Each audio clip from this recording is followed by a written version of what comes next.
बिस्मिल्लाहिर्रहमानिर्रहीम। अगर देखना शुरू कर ही दिया है तो इसको सब्सक्राइब भी कर लें चैनल को, और बेल आइकॉन को भी प्रेस अभी कर दें, फिर आपको बाद में याद ही रहना, कर ही लें। आज बड़े अहम मसले पे बात करनी है। अभी हाल ही में बड़ा शोर उठा है यूरोपीय यूनियन की उस करारदाद का जिसमें ये कहा गया कि GSP प्लस स्टेटस जो पाकिस्तान को दिया गया 2013 के आखिर में और 2014 के शुरू में जब नून लीग की हुकूमत थी, और उसका क्रेडिट जनाब चौधरी सरवर जो गवर्नर पंजाब है, वो पहले नून लीग के गवर्नर थे, फिर छोड़ा, फिर सेनेटर बने PTI के, फिर वो भी छोड़ी और फिर वो PTI की जानब से पंजाब के गवर्नर बने। बड़ी वो छलांगे मारते थे कि जी मेरी वजह से हुआ है, मैंने बड़ा किरदार अदा किया है। अब जब हमारे खिलाफ करारदाद मंजूर हो गई है तो उसमें चौधरी सरवर साहब नज़र नहीं आ रहे, वो शर्मिंदा भी नज़र नहीं आ रहे। फिर हमारे वज़ीर ख़ारजा है किस काम के लिए? वो सिर्फ यहाँ पे जहांगीर तरीन के ख़िलाफ़ गुफ्तगू करने के लिए हैं, या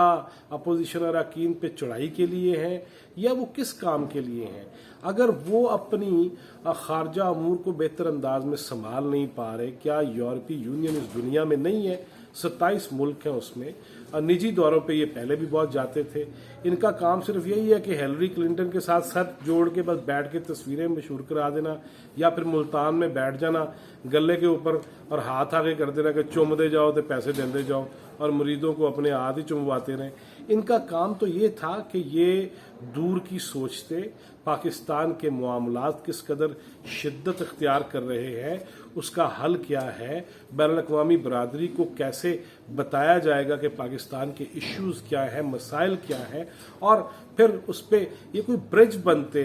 एस्टेब्लिशमेंट और हुकूमत के दरमियान कि जनाब आपकी अपनी पॉलिसीज़ मौजूद हैं, लेकिन एक पेज पे होने का सिर्फ दावा ही तो नहीं रहना चाहिए। आपको याद होगा डॉन लीग्स क्या थी, उसमें क्या कहा गया था, उसकी वजह से परवेज रशीद की वजारत उससे छीन ली गई थी। फिर हमने देखा कि देखते ही देखते पनामा केस के अंदर और भी सैकड़ों नाम थे, लेकिन एक नाम पे ही आके क्यों हम अटक गए, और फिर उसके बाद जो है वो नवाज शरीफ को अटक किला की सैर कराने की भी धमकियां देनी शुरू कर दी गई। वो क्यों हुआ था? डॉन लीग्स में यही था ना कि जनाब हम आलमी सतह पर तन्हाई का शिकार हो रहे हैं, हाउस इन ऑर्डर नहीं है, कुछ लोग जब पकड़ लिए जाते हैं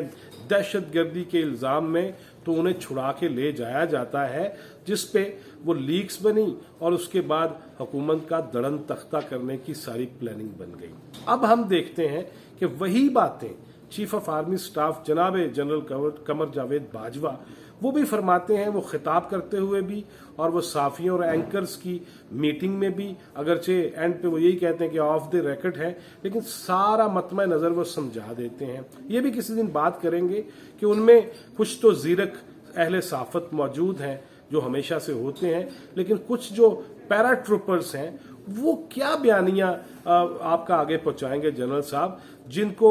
टेलीप्रॉम्प्टर जिस तरह मेरे सामने ये लगा हुआ कैमरा, इसके साथ अगर ये पेज लिख के मैं रखा हो और यही पढ़ूं तो मुझे अगर ज़बानी भी याद नहीं है पाकिस्तान के मामलात, मुझे अगर ज़बानी याद नहीं है पाकिस्तान का हदूद अरबा, मुझे अगर ज़बानी याद नहीं है हमारा बयानिया क्या है, मुझे अगर ज़बानी याद नहीं है कि हमारे मसाइल क्या हैं, मुझे अगर ज़बानी याद भी नहीं है कि किस किस मुल्क के साथ हमारे क्या मामलात हैं, तो फिर लिखा हुआ जो मर्जी दे दें, फिर साफ़ी किस चीज़ का होया? फिर तो वो सीधा सीधा आया, उसके आगे रख दिया वो न्यूज़ कास्टर की तरह, जो लिख देगा एडिटर वो बोलता जाएगा। इस पे फिर कभी बात करेंगे, लेकिन अभी बात यह है कि GSP प्लस है क्या। पिछले दिनों CTBT पे मुझसे गलती होगी, मैं उस पर भी माजरत खा हूं कि वो कंप्रीहेंसिव टेस्ट बैन ट्रीटी, जिसको मैं कंट्री बैन टेस्ट ट्रीटी कह गया,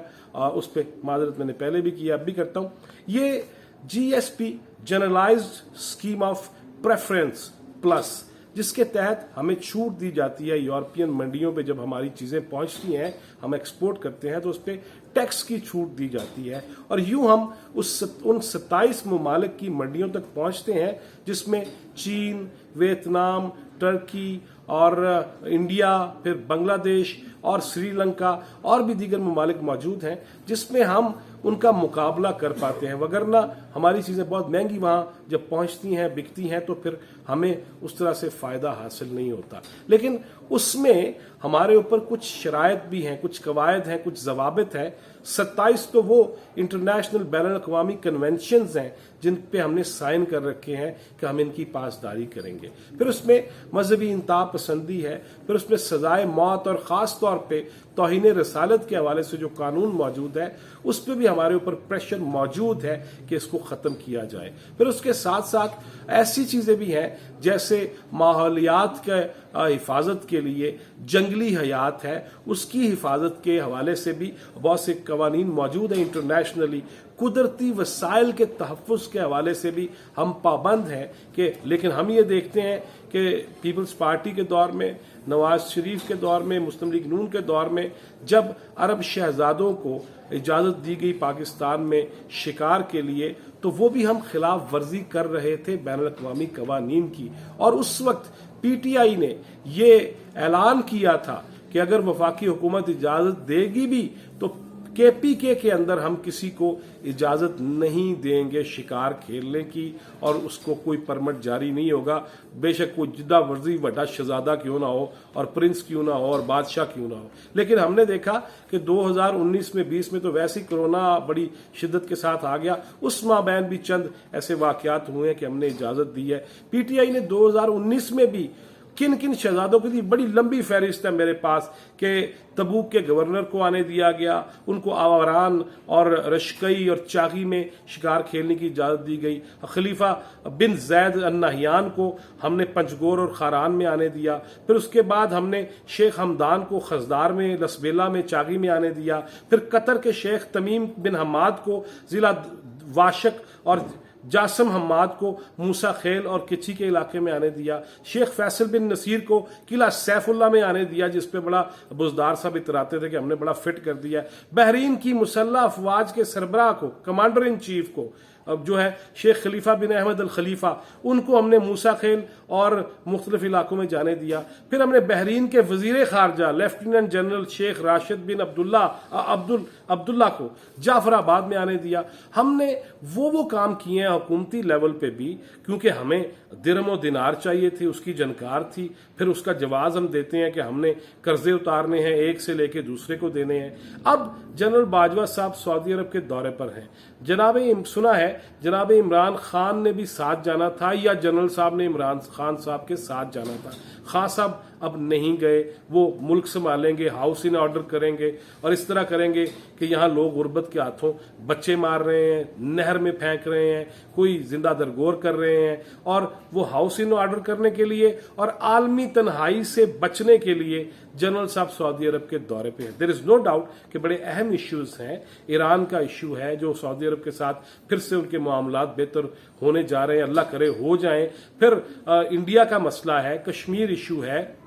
उसके साथ बैकडोर जो डिप्लोमेसी है वो जो चैनल चल रहा है उस पे बात है। फिर अफगानिस्तान से अमरीकी अफवाज का इनखला है। फिर खास तौर पर जो तलवार है ना GSP+ वाली, वो अगर मसला मुक गया तो बड़ा धड़ाम से गिरेगा हमारा जो सारा निज़ाम है मुआशी, उस पर बड़ी जक लगेगी, उस पर बड़ी चोट लगेगी और फिर हम